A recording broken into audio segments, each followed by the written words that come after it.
Guys, welcome back to my channel. It's your girl Shauna, aka Slayage by Shauna, and I am back with another video.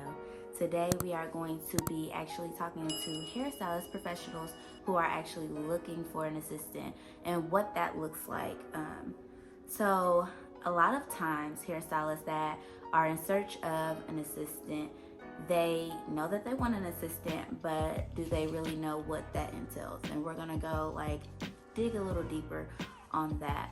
A lot of times hairstylists, they say that they want an assistant, to make their job easier and to make their life a little bit easier and less stressful, so they can get the flow and the pace of their work quicker. A lot of times when hairstylists is looking for an assistant or want an assistant, they don't really know what that entails, and they think that it's all peaches and cream. Sometimes it's not all peaches and cream. Sometimes you have to retrain someone. You have to train someone to do what you want them to do. And sometimes that's not all giggles. Let's just paint a picture of, you have a hairstylist here and somebody wanting to be an assistant or in search of becoming an assistant, and the hairstylist's been doing this, we're just gonna say, for 5 years, and they're used to their routine and how they're used to their workflow. And then you have this brand new assistant, has never been an assistant before, has probably never been in a salon before, they're in beauty school, and they're just used to what they're being taught in beauty school. Beauty school teaches you basics. They teach you basics, and they send you out into the real world, and then you gain experience through there. So for somebody to not have experience and to come into this assistant role, that hairstylist is going to have to train the assistant, or if a hairstylist already has an assistant and they're becoming, a hairstylist, and they will have them train them, or whatever the case may be. But you have this brand new person. It's basically corporate. Corporate's not gonna put you out there if you don't know what you're doing. They're gonna train you and have a 90 days of how to do things, and if within those 90 days you still can't get it together, then you get the boot. I mean, that's the world we live in America. So it's kind of like that. But a lot of times, some hairstylists that take on an assistant, they don't think of it like that. They don't think of how it would be. Basically, their assistant is their employee, and they don't think of it like that. They just think of, somebody's helping me out.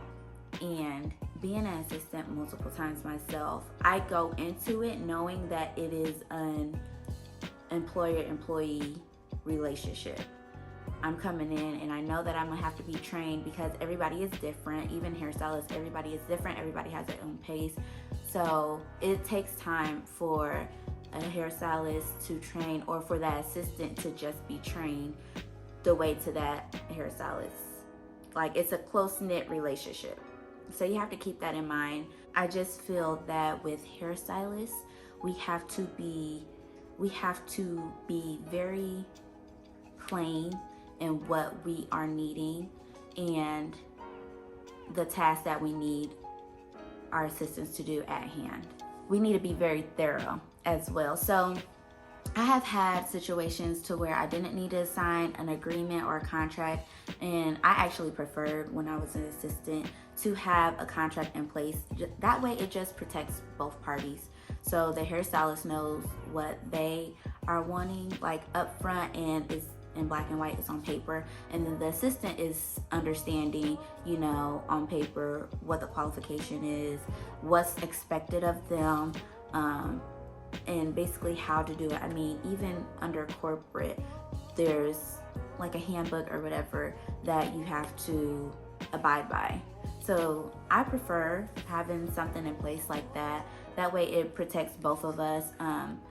I feel like a training, you don't really know, in a business relationship, or if somebody likes a job, I feel like 90 days can be a stretch, because this industry just moves so fast. I feel like a month is pretty good for training and to have an evaluation. Evaluations are good when it comes to a hairstylist and assistant relationship, because now it's like, okay, you're doing good in this area and you need work in this area, so maybe we can continue with this and move forward. Or if it's not working, like, well, I didn't really like this, I've been trying to work with you along the way and it's not really working out. Different people learn different ways or different time frames, so depending on the person, you may, it just depends on how often you'll have to have evaluations or keep mental notes. For me, keeping a mental tab is not good. If I'm doing something wrong, I need you to tell me right then and there instead of bottling it up. And so everybody is different. I know some people, they rather just say it all at one time and just keep mental notes. Other people, they rather just say it right there and then. It's really just, you have to know the relationship and the dynamic. Communication, baby, it's key. Okay? Communicating is very, very vital when it comes to this relationship, because everybody has a better understanding when it comes to what the stylist needs and what the assistant needs to accomplish. Communication is very vital. I think that is why I say that I am the type of person, I need you to tell me right then and there, so it's not hindering, or so I don't feel that, it's not like, I just like for my job to be done efficiently, and I want to make sure that I am giving exactly what you're asking me for. So if I'm not doing something right then and there, I need you to tell me right then and there. I can't have you but everybody is different. But I'm just saying, the line of communication, it needs to be there. It needs to be open. That way everybody has a good understanding on what's expected of them. Even as a hairstylist, if I'm still in my assistant role and I'm telling my hairstylist, hey, such and such and such, that's line of communication. Or I didn't understand quite how you said it this way, can you try to explain it a different way? That's line of communication. It just needs to be on point all the time. Everybody is different. I keep saying that because it's true. So they may say, if you're looking for a hairstylist or if you're looking for an assistant, they may say something different, but this is just my experience. I've been in some situations where the communication is just off, and I feel like I'm pretty good at communicating. I'm a pretty good communicator. So it's frustrating when the communication is just off, because then the understanding of something or the interpretation of something is just off because it could have been communicated differently.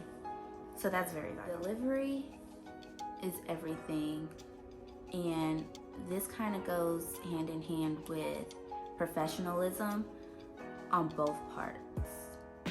So for a hairstylist and for an assistant, maintaining your professionalism, delivery is important on how you say something. If I say, hey, do you mind stop what you're doing? I know I told you to do this, but do you mind stop what you're doing and help me in this area, versus I thought I told you to do this. Delivery is, it can belittle the assistant. And assistants, they're already in a humbling place, and it's when the delivery and the tone, it could feel personal. Even if it's not meant to feel personal, it can feel personal and belittling, like you're talking to a child. So it's important to make sure that we maintain our professionalism and really try to think before we speak, because we don't want to hurt anybody's feelings. We're in a business environment. We are in I always see it as corporation. If I wouldn't do it in corporate, then I'm not going to do it here, because this is still business. Mindful when you are interviewing for an assistant that no one knows how you like things to be done for your clients better than you do. You are training a mini you. So patience is a virtue when it comes to that, because they're not gonna get it in 30 days. They can try to. It takes 21 days to create a habit. So 30 days. They can try to do things exactly how you would like them to be done, but it does take time and it does take practice, and it takes building a relationship. It does. You have to be mindful that everyone's not going to do everything that you do exactly. They may have the same end result, but just do it a little bit differently. Like, I'm gonna give an example, because you can't do everything differently or your own way and then just be like, well, I got the end result, right? But I'm gonna just give an example.